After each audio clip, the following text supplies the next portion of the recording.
देखिए कल हम लोग पढ़े हुए थे, एपी पढ़े हुए थे। एपी में हम आपको मुख्य 4 बातें बताए हुए थे कि एपी को जानने के लिए हमें सबसे पहला पद ए होता है, यानी शुरू वाला जो नंबर होगा उसको हम क्या समझेंगे, ए समझते हैं। उसके बाद डी आता है, तो किसी दो गो पद को घटाने पर जो अंक हमारा आता है उसको डी कहा जाता है। डी को हम लोग सार व अंतर भी कहते हैं, कॉमन डिफरेंस होता है।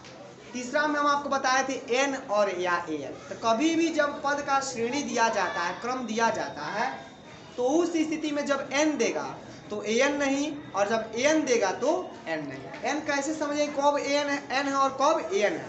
तो जब अंतिम में अंक के साथ कोई भी भाषा नहीं हो तब हम उसको एन समझते हैं, और जब अंतिम में अंक के साथ कोई भाषा हो तब हम उसे एन समझते हैं। यहाँ पर हम कल बता चुके थे आपको। आज हम लोग पढ़ रहे हैं एपी के बारे में और कुछ मुख्य पॉइंट है, जैसा कि यहाँ पे एपी का प्रकार।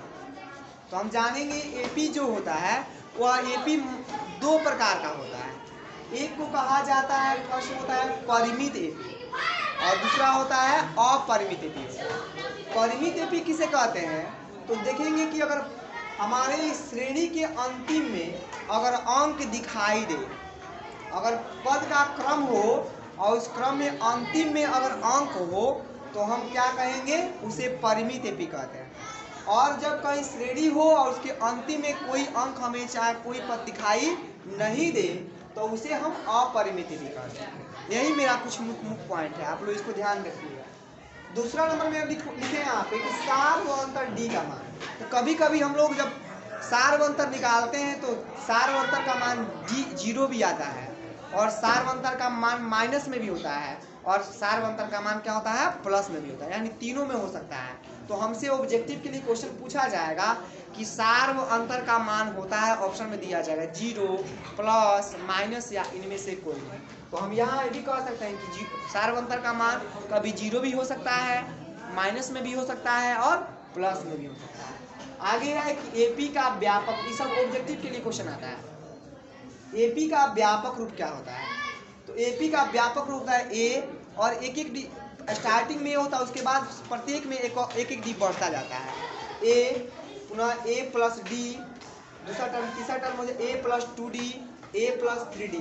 इस पद को जब क्रम में सजा कर लिखा जाता है तो उसको एपी का व्यापक रूप कहा जाता है। 4 में लिखे हम आपको यहाँ पे प्रथम, और कभी भी कभी क्वेश्चन के साथ प्रथम शब्द, प्रारंभिक शब्द जब जुट जाता हुआ दिखाई दे तो हम उसको ए समझते हैं।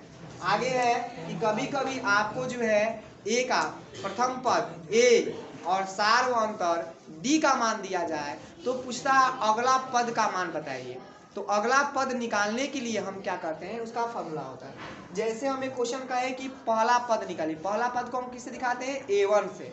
तो उसके लिए पहला शुरू वाला को ए से दिखाया जाता है, इसलिए ये हो जाता है। हमें दूसरा पद कहेगा निकालने के लिए तो दूसरा पद को हम लोग A2 से डिनोट करेंगे, दिखाएंगे, और ए रहता है 2 कहेगा, एक कम, एक जितना पद पूछता है उससे एक कम डी का मान होता है। जैसे A2 है तो ए और 2 यहाँ पे है तो कितना डी हो जाएगा, 1 डी हो जाएगा, ए प्लस डी। यहाँ A3 है तो ए सब में रहता है, और डी कितना लिखेंगे, 3 है तो एक कम करेंगे, 2d लिखेंगे। जैसे हमसे हमारा कहे कि A10 का मान, जैसे हमसे कहे कि नहीं A10 का मान बताइए, तो ए सब में रहता है पद के लिए ए, और यहाँ पे 10 है तो इसे एक कम डी लिखेंगे तो 9d हो जाएगा। कभी हमसे क्वेश्चन A15 का मान पूछेगा निकालने के लिए, तो ए सब में होता है, प्रथम पद सब में होता है, लेकिन डी के लिए क्या होता है, सार व अंतर के लिए जितना पद कहता है उससे कम डी लिखा जाता है। 15 है तो 14d होता है। इतना अगर हमें ज्ञात हो जाए तो चैप्टर हम लोग आसानी से बना सकते हैं, जैसा कि अगले वीडियो में हम लोग आगे देखेंगे।